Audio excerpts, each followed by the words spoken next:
Ever wonder how Hollywood's perfect couple could unravel in plain sight, live on national TV? For years, fans adored Ryan Reynolds and Blake Lively as the charismatic duo who could do no wrong. Then, at Saturday Night Live's 50th anniversary, everything imploded. One offhand comment, one biting joke, and suddenly their entire reputation cracked. Today, we're diving deep into how the golden couple's quest for power backfired, and why the industry seems happy to watch them fall. From the outside, Ryan and Blake looked unstoppable. He charmed audiences with Deadpool's snarky humor, while she built a brand around poised sophistication. Together, they were the Hollywood power couple, hitting red carpets with megawatt smiles and doting over each other in interviews. Yet behind the curtain, insiders whispered that Blake was growing painfully controlling, that Ryan's humor masked a need for total creative control, and that they were both heading for a meltdown. No one imagined it would be televised. SNL's 50th anniversary was meant to celebrate 5 decades of iconic comedy. Fans tuned in expecting jokes about legendary sketches. Ryan and Blake showed up presumably as VIP guests, but instead of a smooth, nostalgic evening, we got a front row seat to tension so thick you could feel it on camera. Ryan's first fumble came during a simple question: "How are you doing?" To which he replied, "Great. Why, what have you heard?" That half second of awkward silence after his quip said it all. He'd triggered the very topic he should have avoided. Everyone remembered the swirling rumors of an ugly lawsuit, the canceled appearances, the hush-hush drama about It Ends With Us. And before the audience could recover, Colin Jost, Scarlett Johansson's husband, delivered a razor-sharp joke about Blake, referencing old grudges and the near-impossible possibility of working with Blake again. In that one punchline, the glamour melted away. Suddenly, Ryan and Blake looked exposed, like everyone in Hollywood had been waiting to take that shot.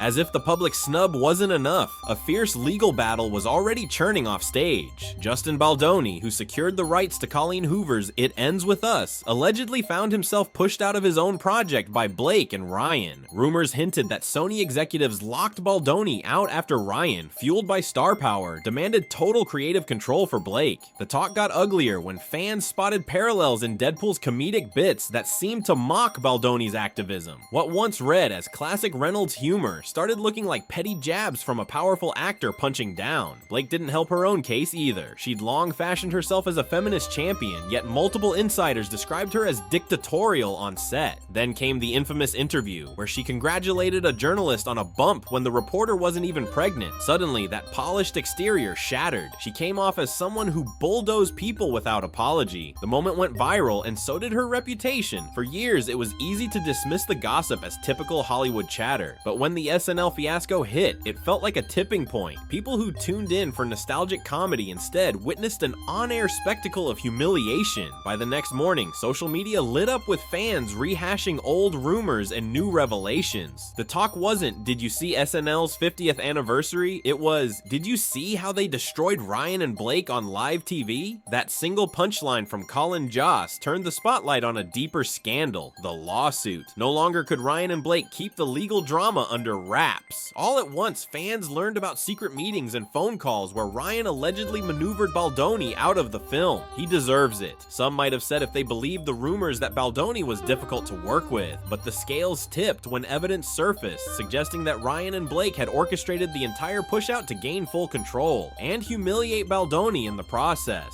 If public distrust was a spark, Blake's move to hire an ex-CIA fixer was like dousing it in gasoline. Suddenly, pro-Blake headlines popped up, claiming she was winning legal victories that, in reality, never materialized. She also slammed Baldoni for using his own PR firm, which only doubled the accusations of hypocrisy. The more her team spun the narrative, the more fans and media outlets questioned her sincerity. It felt as though every new attempt to bury the story made it spread faster. Meanwhile, Ryan's squeaky clean image as Hollywood's witty nice guy took a direct hit. When Baldoni expanded his lawsuit to name Ryan, the gloves came off. That comedic facade people loved.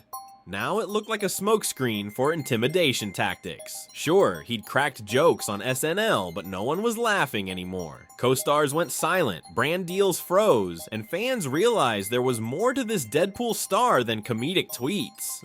Hollywood is fickle. It embraces you when your public persona drives ticket sales and quietly shuns you if your name risks bad press. Behind closed doors, producers and executives saw the writing on the wall. Ryan and Blake were no longer a profitable bet. Studios began distancing themselves, not wanting to align with the swirl of leaked emails, rumored manipulations, and lawsuits that refused to die down. This shift hit Blake especially hard. Her brand relied on the notion of effortless likability, but the illusions vanished when stories of controlling on-set demands surfaced. Alleged statements about refusing eye contact or punishing staff who disobeyed made her look more like a tyrant than a star. Even fans who admired her supposed championing of women's rights felt betrayed. Wasn't she the one painting herself as the victim of a manipulative director? Now, it seems she was orchestrating behind-the-scenes power plays all along. Then came the release of It Ends With Us, or more accurately, Blake's version of it. Word spread that Baldoni's original cut scored much higher in test screenings, but was blocked. The final product got panned by audiences who felt it missed the heart of Hoover's novel. Fans realized exactly how far Ryan and Blake had gone to commandeer the project, and that the film's biggest casualty was any chance of it resonating with viewers. All of this led to a whirlwind of revelations, each one more damaging than the last. As Ryan and Blake's star power waned, more people felt safe coming forward with their own horror stories. Gossip Girl castmates mentioned friction, industry folks whispered about manipulative phone calls from Ryan,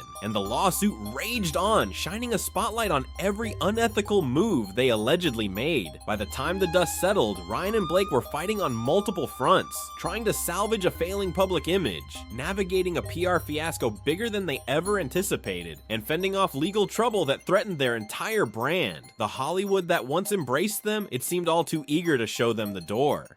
Where do they go from here? In an industry obsessed with reinvention, it's possible they'll attempt a comeback, carefully orchestrated apologies, philanthropic gestures, maybe a redemption interview on a big talk show. But the stench of hypocrisy and cruelty doesn't lift easily, especially when the evidence is so public. Fans, co-stars, and critics alike have witnessed how quickly Perfect Couple can turn into cautionary tale. SNL's 50th anniversary was supposed to be a victory lap for icons in comedy, but it ended up as a public reckoning for Ryan and Blake. In one broadcast, the illusions of their golden romance and squeaky clean reputations were shattered. The moment the cameras rolled, it was open season. No more free passes, no more carefully controlled spin, and for those who'd seen glimpses of their hidden side all along, it was the confirmation they'd been waiting for. Will they recover? Maybe. Some stars rebound from scandal if the box office still wants them, but given how spectacularly their PR game blew up and how willing everyone seems to be to talk about it, this might be more than a temporary dip. The industry has a long memory when it comes to betrayals, lawsuits, and disastrous live television moments. When the final chapter of this saga is written, we might look back and realize that Night at SNL was just the spark that ignited the entire downfall. Because once Hollywood decides you're done, it steps aside and watches the flames consume whatever's left of your career. So the next time you see a celebrity power couple waltzing down a red carpet, remember, public glory isn't always built on genuine warmth. Sometimes it's built on secrets, spin, and a desperation to stay on top. And when that facade crumbles, it can all come crashing down in a matter of minutes, broadcast for the entire world to see.